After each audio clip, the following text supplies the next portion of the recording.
área de Geografia da Universidade Federal de Santa Catarina. Chamo a professora Doralice Satiro Maia,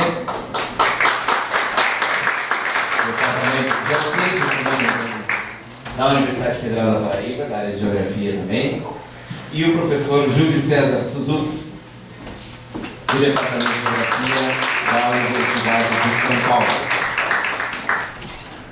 Então, o tema da nossa primeira mesa é Rural e Urbano, questões conceituais e metodológicas. Nós temos aqui uma previsão, tínhamos uma previsão de 2 horas, para a realização dessa mesa. Vamos tentar tirar um pouquinho para trás, e tentar fazer ela em 1h30, 1h40, 45 minutos. Então os colegas aqui vão ter mais ou menos uns 20 minutos, 25 minutos, para fazer a sua apresentação, e depois nós vamos realizar aqui os debates. Agradeço a presença de todos, peço mais uma vez desculpas aí pela readequação de horário, e partimos então para o debate. Convido...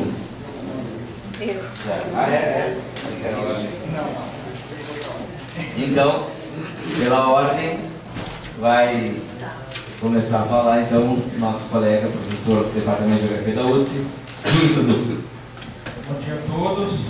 Eu quero agradecer enormemente a possibilidade de estar no 3º Sinarub, um evento que foi concebido durante o EGAL, juntamente com a banda UEDA, e aqui eu gostaria de deixar minha homenagem a essa grande amiga, uma pessoa muito especial, que concebeu esse evento junto comigo inicialmente e agregou em seguida o Glaucio, que foi quem levou o 2º Sinarub para o Rio de Janeiro, e depois agora agradecer então na pessoa da professora Rosa e do professor Paulo a possibilidade dessa 3ª edição aqui em Porto Alegre. Para mim é muito difícil falar aqui em Porto Alegre sobre o rural urbano, porque eu já falei sobre essa temática algumas vezes aqui, e isso me impõe dificuldades enormes exatamente para não me repetir completamente, porque é impossível também falar de algumas coisas que já estavam ditas em outros momentos. Então, para quem já ouviu algumas das partes do debate que eu vou aqui apresentar, me desculpe, mas eu vou falar algumas coisas diferentes do que com certeza vocês ouviram, pelo menos de mim. Então, eu vou centrar minha fala no debate da Maria do Carmo Corrêa Galvão, mas eu vou tentar contextualizar o que vinha um pouco antes dela e, sobretudo, o que se colocou na pesquisa que me forma para discutir relação com a cidade, agricultura e urbanização. E aí eu já começo falando exatamente o que vem um pouco antes da própria Maria do Carmo, um debate que começa na Universidade de São Paulo. Beleza. Então o que é importante é o seguinte, quem que é Maria do Carmo, e como que ela, em que contexto que ela vai fazer a sua produção intelectual? Ela começa a sua carreira no início da década de 1950, já como professora do curso de Geografia da Universidade do Brasil, atual Universidade Federal do Rio de Janeiro, sendo que ela havia realizado o seu curso de 48 a 51.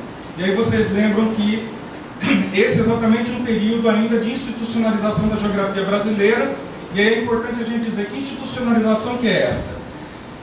É uma institucionalização de Rio de Janeiro e de São Paulo.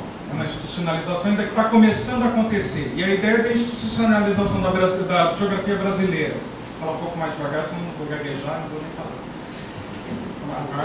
É o seguinte, falar da institucionalização da geografia brasileira, marcando só a partir dessas 2 grandes universidades que vão se constituir, a partir de 34, a Universidade de São Paulo, e a partir de 35, a Universidade do Distrito Federal, que vai ser a universidade depois do Brasil e depois a Universidade Federal do Rio de Janeiro, é também muito simplificador. Por quê? Porque a institucionalização da geografia brasileira vai se dando de maneira muito gradual pelo território nacional. Aliás, esse é um dos projetos que eu tenho, e aí já convidei o professor César, dentre outros professores do Brasil, e ainda há convites para fazer pelo Brasil todo, que ainda é um projeto que está começando, que é de escrever um livro sobre essa institucionalização, que ela tem cronologias distintas pelos vários estados, e no caso de São Paulo mesmo, pelas várias instituições públicas e pelas particulares, E aí um elemento importante que a gente não conhece é o quanto que a Escola Sapientia foi extremamente importante na formação da própria geografia. Até um debate importante é se era antes ou não da USP, e depois a Escola Sapientia, que era formada sobretudo destinada para as mulheres, vai formar a PUC, então, de São Paulo, mas a PUC de Campinas também vai ter uma formação já no final da década de 30, pouco depois também da Universidade de São Paulo, mas essa história está desconhecida. Essa história nós temos alguns liames muito frágeis ainda para discussão, ou seja, tem muita história. Ontem, quando o Rui falava da edafologia, que está pouco discutida ainda, na própria história do pensamento nós temos muito a aprofundar. Então ela está nesse contexto de formação como graduada, a Maria do Carmo, no momento que a Universidade Brasileira está se constituindo. Você vê, tinha pouco mais do que uma quinzena de anos.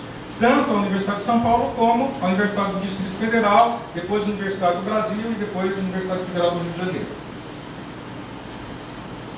Como que se forma essa universidade, então? Primeiro grande geógrafo que vem é o Pierre de Fontaine, e vem num parâmetro muito distinto de quem vai o seguir, porque ele vem para o Brasil com um doutorado concluído. Ele é muito jovem, tem algo em torno de 30 anos, mas ele já vem doutor. Essa é uma novidade, na verdade, para a realidade brasileira, porque, de maneira geral, os professores que vieram para o Brasil, mesmo na missão francesa ou na missão alemã, são graduados, como vai acontecer depois com o professor que o substitui, que é o Pierre Monbeck. Esse professor, Pierre de Fontaine, teve uma grande importância porque ele foi o primeiro, mas ele ficou só 7 meses na USP. E aí eu vou falar de coisas que têm a ver exatamente com a minha pesquisa de livre docência, que é o terceiro nível de titulação que a gente tem, sobretudo nas estaduais paulistas ainda. E nessa tese eu estou fazendo alguns levantamentos. E já fui no departamento pessoal e vi algumas pastas. Uma delas, a do Pierre de Fontaine. E aí a gente pensava que ele tinha ficado pelo menos 1 ano em São Paulo, e na verdade não. Ele ficou só 7 meses. O contrato dele vai de agosto de 34 até 31 de janeiro de 35. No dia 1º de fevereiro já assume o Pierre Monbeck. E ele também vai ficar muito pouco tempo na Universidade do Brasil, o que não permitiu implantar uma linha contundente de geografia a partir do Pierre de Fontaine. Ele é um marco muito na nossa história da geografia brasileira, mas ele teve pouca representação. Vou correr um pouco mais, tem muita coisa. E aí é o Pierre Monbeck que vai ficar 11 anos conosco. Esse sim vai assumir uma cátedra fundamental de geografia física e humana, que depois se divide e ele acaba ficando só com a de geografia humana. A de geografia física vai ficar com um dos doutores que ele forma no Brasil, e aí um elemento muito significativo, porque o Pierre Monbeck não era doutor, veio para o Brasil só com 27 anos, e ele vai formar os 4 primeiros doutores da USP. Maria Conceição Vicente de Carvalho, que é de 44, o doutorado dela, e é fundamental porque é uma mulher defendendo o primeiro doutorado em geografia, não é um homem. E aí depois, Ari França, Nice Lecoq Miller e João Dias da Silveira. Se eu não me engano, o Ari França é de 45 e os outros dois são de 46. E aí João Dias da Silveira vai assumir a cátedra de Geografia Física. É claro que eu poderia falar 1000 coisas sobre João Dias da Silveira, que foi um grande administrador, mas eu vou falar só que ele fundou o curso de Geografia em Santa Catarina, ele foi o grande dinamizador lá da geografia, mas ele também foi o fundador da Geografia de Rio Claro, ele organizou o campus de Rio Claro, na época era a Faculdade de Filosofia, Ciências e Letras de Rio Claro, como também era o caso de Santa Catarina, que era a Faculdade de Filosofia, Ciências e Letras de Florianópolis. Então você tem aí um elemento fundamental que é esse João Dias da Silveira como um grande administrador, mas como produção acadêmica ele deixou muito a desejar nesse quadro de intelectuais, sobretudo liderado pelo Ari França e pela Nice Lecoq Miller. A Nice tinha uma perspectiva mais de planejamento e o Ari França era um geógrafo mais, a gente poderia falar erudito, muito ligado com Max Sorg. Teria muito mais coisa para dizer sobre eles, mas não dá tempo hoje. Depois nas perguntas, se vocês tiverem dúvida. E a Maria Conceição foi a primeira tese. No caso do João Dias da Silveira e nos outros trabalhos, o que é muito interessante é como aparece aquela contradição entre uma visão dualista muito forte da geografia francesa e da geografia alemã, e eles se colocando como possibilistas nesse mundo, claro que orientado pelo Pierre Monbeck. E aí, esse é um grande intelectual, então, Pierre Monbeck, que vai formar esse quadro, e esses assistentes que os seguirão depois. E no caso, o que é fundamental é que 3 ficam no departamento de Geografia da USP, o Ari França, Nice Lecoq Miller e o João Dias da Silveira, mas a Maria Conceição Vicente Carvalho, ela acaba não permanecendo porque ela achava que ia assumir a cátedra. Quando a cátedra passa para o Ari França, a cátedra de Geografia Humana, ela fica, acho que bastante triste com essa opção de não ser a escolhida, e ela acaba indo para o Rio de Janeiro. Passa um tempo lá, tem até um certo contato com o Hilton Sternberg, que foi um dos grandes fundadores da geografia na Universidade do Brasil, foi o mentor intelectual da Maria do Carmo, não o orientador, mas o mentor intelectual no Brasil, foi quem a convidou para ser professora lá. E aí o que nós temos de fundamental é que ela acaba depois desaparecendo. Ela se aposenta na Unesp, mas tem uma produção muito pequena, muito diminuta, e o que marca muito a história da Maria Conceição é ter sido ter realizado a primeira defesa de tese no Brasil, em geografia. E aí o doutorado do Pierre Monbeg só acontece em 1950, quando ele ainda estava muito jovem, muito jovem, 42 anos, né? E o seu doutorado foi premiado e ele passa a ter então o título de Docteur en Lettres, né?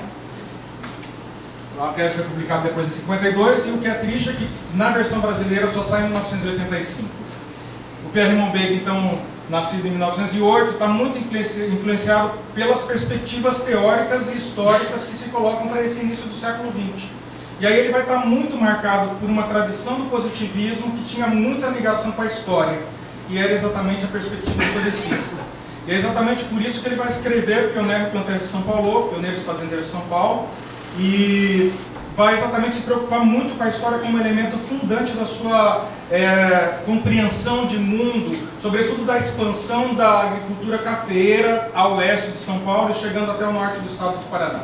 Então, não era por acaso que tem tanta história no debate dele, mas ele ainda está muito marcado por uma tradição de vínculo com a natureza.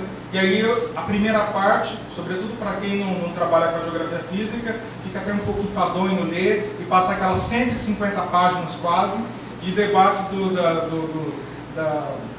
da natureza, vamos assim pôr, mas seria do meio mais ainda naquela época do Pierre Monbeg. O debate do meio, aí a gente poderia falar ainda de quadro natural, que seriam termos muito adequados até para esse momento histórico.